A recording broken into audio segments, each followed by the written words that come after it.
지난 추석 연휴 기간에 20, 30대 젊은이들이 동반 자살하는 일이 잇따랐습니다. 자살 사이트와 SNS를 통해 만났을 것으로 추정되는데 현재로서는 이를 막거나 제재할 수단이 없습니다. 남궁욱 기자가 취재했습니다. 날카로운 도구로 팔에 상처를 낸 흔적이 선명합니다. 최근 청소년들 사이에서 퍼지고 있는 SNS상의 자해 인증 사진입니다.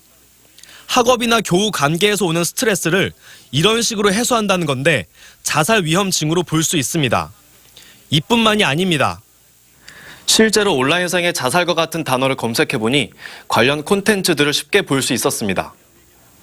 예전에는 자살 사이트 등에서 오갔던 극단적 선택의 언어들이 트위터나 인스타그램 같은 개인 미디어로 파고든 겁니다. 이런 콘텐츠에 지속적으로 노출되면 극단적인 선택을 할 가능성이 높아질 수 있습니다. 지금 심리적으로 굉장히 연약해져 있는 상태, 유약한 그런 상태에 있는 자살 위험성들이 높아져 있는 상태에서는 이런 동조 현상들이 좀 더 강화될 수 있고요.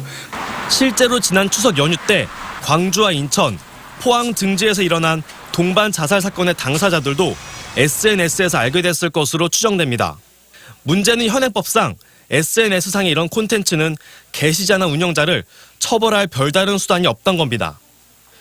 방송통신심의위원회가 자살 관련 콘텐츠와 관련해 내린 시정 건수는 작년 한 해 347건이었던 것이 올해는 8월까지만 해도 1013건으로 증가했습니다.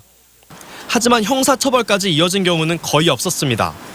경찰에서 직접적으로 사이트를 차단하거나 폐쇄하거나 그럴 수는 없게 되어 있습니다.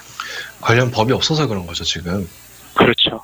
이런 가운데 최근 국회에는 자살 방조 콘텐츠를 처벌할 수 있는 법안이 발의됐습니다. 음란, 폭력 이런 것들이 있을 경우에는 2년 이하의 징역 또는 2천만 원 이하의 벌금을 내릴 수 있다. 이렇게 돼 있어요.